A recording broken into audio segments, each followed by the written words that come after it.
As the song goes, sorry seems to be the hardest word. Premier Scott Moe finally apologized this week for not visiting fire-ravaged Denare Beach sooner. The province is also facing some backlash over a law that could force some people into addictions treatments. Plus, it's the story that had us talking all week. The mayor of Duck Lake isn't saying sorry for inviting bids to rename the town despite a petition. Well, for more on all of this, the 306 panel is back in the house. Jack Saddleback is a professional speaker in Saskatoon. Dale Richardson, principal at Earnscliffe Strategies in Regina. They're both with us live. Good afternoon, Dale. Hello. And hello, Jack. Hello. Let's start with Duck Lake. Sure. I can't stop thinking about this story, and it's because the small town is garnering national attention for its plan to sell the town's naming rights in perpetuity. That's one of the keys, is that he told me here on the 306 that it would be permanent naming rights. Dale, how do you feel about this idea? I didn't know that last detail. Forever. I don't really care for that. The idea, I was a bit stunned by it because I don't think anybody's ever even thought that this could be possible, and I don't think it really is. I don't like the idea of renaming towns, cities, anything. That is very peculiar. I might zag a little bit on this, though. It's not a crazy idea to do something like naming rights for the town of Duck Lake powered by Company Q. I mean, that is a very common thing in naming rights and sponsorships to do something like that, whether, if it's with arenas or on podcast sponsorships, which I've done a lot of in the last number of years. CBC probably has something like that. Absolutely. With Mosaic ads. Stadium at Taylor Field. They didn't want to get rid of the name Taylor Field. Absolutely right. So if the town of Duck Lake or another town like it is in need of some cash, okay, sure, but don't sell off the actual name of the town forever. That's crazy. Jack, is it crazy or is it clever marketing? You know what? This really reminds me of that show Schitt's Creek in real time here. We're going to have some sort of millionaire or billionaire who's going to decide to buy up the town for their kid, forget about it, and then 30 years later, come on down and see what they bought. I think when you're looking at bringing awareness that Duck Lake, as we've heard from the mayor, needs a big overhaul in their infrastructure and don't seem to have the funds to be able to do that. It's a very interesting way to get their name out there in the public and try and drum up some support to be able to get those funds for the services that they need. Actually, Dale, it is fascinating because this particular scenario has played out in other spaces. There's a few spots, I think, in the U.S. where they had changed their name. There's actually one spot that changes their name on a 10-year basis due to the Pokemon video game series that comes out. Anyway, needless to say, this isn't the first time it's happened, and it is very rare, though, that it does happen, as we've been able to be surprised by Duck Lake wanting to put this forward. I will agree, though, that having the history itself and the name change, that history has now been kind of put up into jeopardy. And quite rightly, many of the citizens of Duck Lake, as well as people who have ties to Duck Lake, the Métis Nation has deep roots in this area. Cree folks of this area as well have deep ties. So to think that this the original name, which was CC Sagayagun, which means Duck Lake, could potentially change after how many generations? Yeah, and I do want to just quickly highlight one thing. While some people might, because there is a petition for that same history that Jack mentioned, the mayor did in our interview highlight how important that history is to him, but also kind of used it as a selling tool as well. Like, we have this great rich history. That might make people more interested too. Yeah, but he's saying you can change the name to anything. Right, and again, we are assuming that it would be a company that would use their name. But you're right, to Dale, they could change it to anything, if they had enough money. But I think the only people that could afford this, he's looking for in the ballpark of $10 million, would be like let's say, Synovus Energy. And I wonder what the province would think about that. Obviously, there are bylaws that allow you to do this. Do you think they would say, no, we don't want Safeway Saskatchewan? I think the minister has to sign off on it, and I can't imagine a scenario where, and I think Duck Lake is in a different constituency, but Eric Schmaltz I believe would be the minister who would sign off on something like this, and I was going to say it's very close to his own constituency. It's pretty close to Premier Moe. Exactly right. Yeah, it's not going to happen. Although just from a PR perspective, it might be interesting. Whoever wants those naming rights, if they say, Duck Lake, you can keep your town name, but we're just going to do what I said, which is Duck Lake, the town of Duck Lake, presented by Safeway. No free ads, but yeah, this is a peculiar thing. But it's a great story. You've been loving it, I know. I Peter. am loving it, and it's gotten us talking, right? And again, to the mayor's credit, that's for better or worse, he's getting some publicity out of it. Let's turn to a story that we talked a lot about in the summer. Obviously, wildfires. The government's response to wildfires as well. The premier apologized this week for not visiting Denare Beach sooner. Jack, what are your thoughts on this apology coming now? So from my understanding, Mo had actually come up to Denare Beach at the end of September. And this was a surprise to local officials that had no idea he was going to be coming up here. So as much as I want to pat him on the back, I think there's a lack of communication that we've seen consistently with this particular government within crisis times. And I'm glad that he stood up in the lake there to be able to talk that I should have been there sooner. And I'm glad that he admitted to that fault, because Denare Beach needed leadership at that point in time. They needed resources much sooner than what the 116 days that it took for any sort of resources to really get up there and get invested in the community. So I want to pat him on the back in that this is the first step, but now we're looking at some actionable items, which I'd love to be able to talk a little bit more about that. But well, let's come back to Dale. It's okay. Yeah, Dale, what are your thoughts just on the timing and the apology itself? The timing, yeah. I mean, I think that the premier said himself in the assembly that he should have done it sooner. I'm not going to pat him on the back to either, to Jack's point, but I found his apology to be compelling, and here's why. There's a thing that happens when politicians, when they do make apologies, when they say, I came up short, or the government that I lead, we came up short.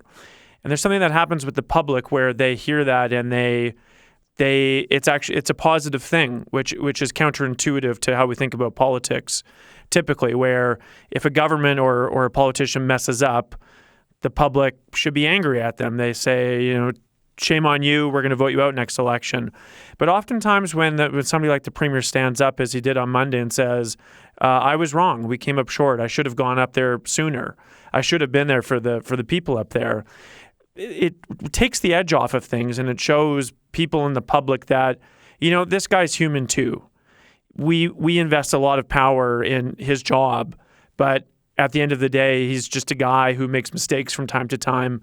And I think making apologies from time to time, I don't think it's been easy for Scott Moe for reasons that I don't know. I could play psychologist and try and unpack that, but I thought that it was great to see, and it was a reminder that if you're a politician, it's okay to apologize sometimes. Yeah, it certainly is uncommon, to say the least, and particularly maybe for something like this. Jack, you had further thoughts. What did you want to expand on? Dale, you bring up a really good point, that the aspect of PR in this regard, and jumping ahead of any sort of larger negativity that could potentially come out of the next election, because people will remember this. Denare Beach, there's a number of individuals who were severely impacted and are still angry, and quite rightly so. As we're looking at, yes, there's the apology. Yes, that's the first step of acknowledging that there was a lack of leadership, there was a lack of resources, and a lack of response on the ground. It had to be from the people who were on the front lines trying to put out these fires, and only got help, I believe, after 2/3 of the community had burnt. Now, as we're looking, there's acknowledgement is one thing. action is a completely separate aspect of this conversation, where there's going to be an independent review by MNP that will be coming out, I think, in February-ish is what we're looking at. And that's where I think action is needed.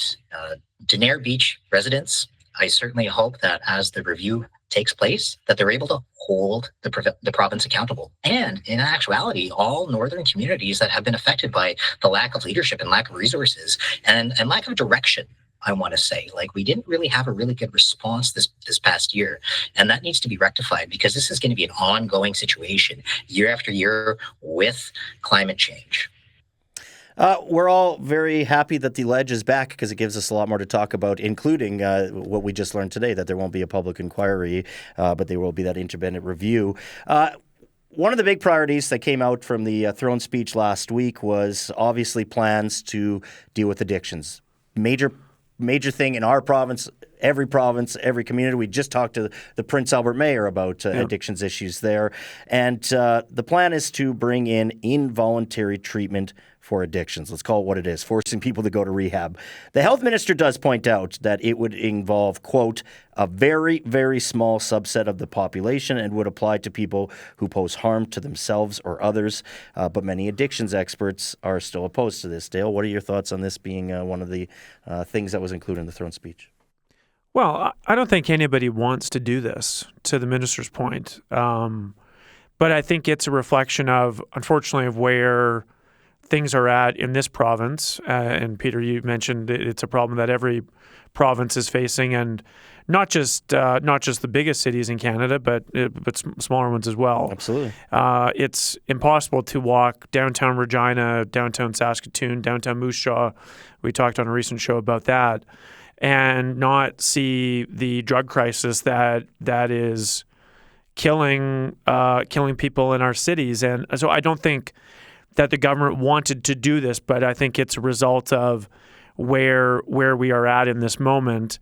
I mean, I really hope that it is very, very few people that where this applies to, and and I don't know who would actually be in charge of doing this, but taking people that are addicted to drugs and they refuse treatment, and they're in serious jeopardy of not just hurting themselves but others, and then taking them into treatment. So I think it's a really difficult situation, and it's a tough one for the province. Jack? It is certainly a difficult situation that is transpiring before us. I also think it's a very slippery slope, because we do not know what type of subset that they are talking about, what subpopulation they're talking about, what criteria even comes into that. So it really opens up the floodgates to potentially violating human rights of individuals, which, as we've heard from Dr. Brabant, autonomy is enshrined in the Canadian Health Act.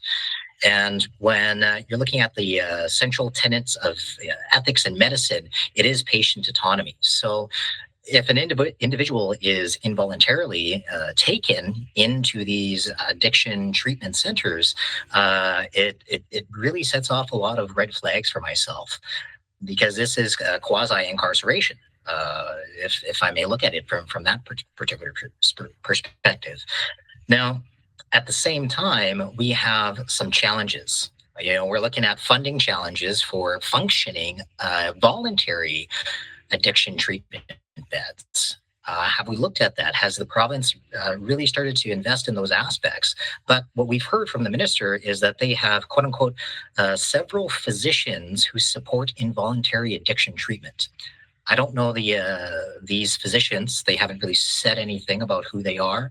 I'm also a little concerned that there is no one physician that's stepped up and spoken openly about supporting this. So I have a lot of hesitations. I don't think they're going to speak up. I mean, that's my sense. Is I don't think that the SMA, the Medical Association, I don't think they've come out and taken a stance on this. I know that Dr. Brabant, I think the one who Jack just mentioned, she was speaking out on it last week. But just to Jack's comment about treatment beds, my understanding is that the province Their goal is to open 500 treatment beds and have that done by, I think, maybe by the end of this year or perhaps next year.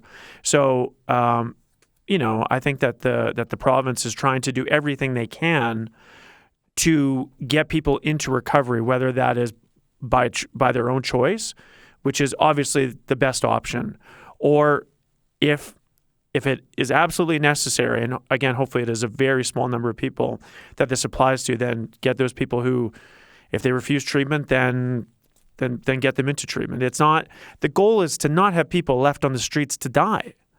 So I'm concerned that some people are looking at this measure by the government and saying, well, they're doing this. Well, the alternative is literally for people to be left to die on the street, and nobody wants that. We're going to obviously talk about this issue in the weeks to come, so let's park it just for now, but also because I want to get in on a topic that I know Dale is pumped to talk about. So pumped. He's smiling right now already. It's not a happy smile. The Sask Party Convention is coming up next weekend. But first, I do want to send it over to Jack because it got me thinking, hey, it's almost exactly 1 year since the provincial election. And Yes. I was thinking about Premier Mo, seeming a bit humbled that night after the results. He lost the cities. And then in his victory speech, he said, he heard the message, right? He will work for all people of Saskatchewan. Has he shown that in the last year, do you think, Jack? It has been a tricky year, I will say, because yes, we have our internal struggles provincially, but we're also looking at the international pressures that have been unprecedented within recent years. So with Mo, we've seen a number of missteps. We just talked about one such as Denare Beach. We're looking at other aspects around harm reduction, healthcare, the teacher strike that was going on. And I certainly think, folks, it would be good to reminisce about this past year and the track record that he has certainly had within our province and state. And I'm just speaking person to person here. He's trying his best, as we know he's a human being. But within leadership, we need to hold our governments accountable. And some of the choices that have been made this past year, as I just alluded to some of those, have been questionable. So as we move forward in this new political landscape, I am curious on how this is going to reflect in the public's opinion of the Sask Party in its current iteration. Dale, what do you think? Have you seen a change in him, and what do you expect his support to be like at the convention this weekend? It's next weekend, the 7th and 8th. Or sorry, next weekend. That's Apologies. okay. No, it's okay. I think the support for him will be fine. I'm not picking up any signals in his circle that anybody is terrified. So just for people listening, every Sask Party convention, there's a leadership vote. It's a secret ballot.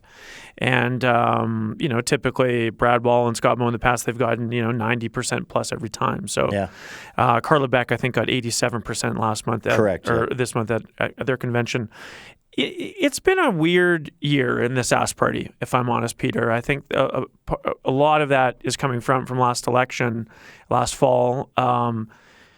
People losing their seats, longtime cabinet ministers, friends of the premier, people who in the past should not have lost their seats and running in safe seats in Regina and Saskatoon. So it's been very strange in that regard. But I think even more so, it's also been peculiar because Justin Trudeau stepped down. Yeah. And for so long, 10 years or almost 10 years, he was kind of the main opponent of the Sask Party. Brad Wall first, and then when he stepped down, then Scott Moe. And in 2018, Scott Moe, in my opinion, he was hired by the Sask Party membership to defend the province against Justin Trudeau, or from Justin Trudeau, from his carbon tax and his climate policies that were going to hurt this province. So he was a wartime premier for the last 8 years almost. And then Trudeau steps down and everything changes in the sense that Mark Carney, his relationship with Scott Moe in our province has been dramatically different. He does not want to fight with us. So we've kind of moved from a wartime to peacetime. And the question that I think a lot of people have been wondering about and grappling with is, if there's no more fights left to fight, then what do we do? Yeah. So that has been a very interesting dynamic in the Sask party in the last year. And I don't know if the Premier has completely figured out how to deal with that new dynamic of living in peacetime. But that's something that a lot of people are talking about. Before we run out of time, what would be a number that would shock you if he went below 90% approval? 80%. If it's below 80%, by the party's constitution, that number has to be announced. Okay. So if it's 79.9, it has to be announced. If it's 80.0, it just says he has passed the leadership review. Now, if it's below 80%, he's still the leader. Like, it doesn't trigger anything. But I know that he will want to get at least what Carla Beck got, which was 87% or above. I can't believe I messed up saying it was this weekend because I was going to ask you, do you think they're going to change the dates when they realize the Western Finals on the same day as their convention? Oh, yeah. No, people will watch it at convention, I suspect. That's what they've done in the past. And it's in Saskatoon, the party's convention. So I know. That's complicated. They're probably regretting that now, aren't they? Yeah, maybe. Jack, Dale, thank you so much. Thank you. Thank you. Jack Saddleback and Dale Richardson make up our public affairs panel here on the 306. Do you have thoughts on these issues? You can text 306-807-3561, email the 306@cbc.ca, or give us a phone call, 1-800-661-7540.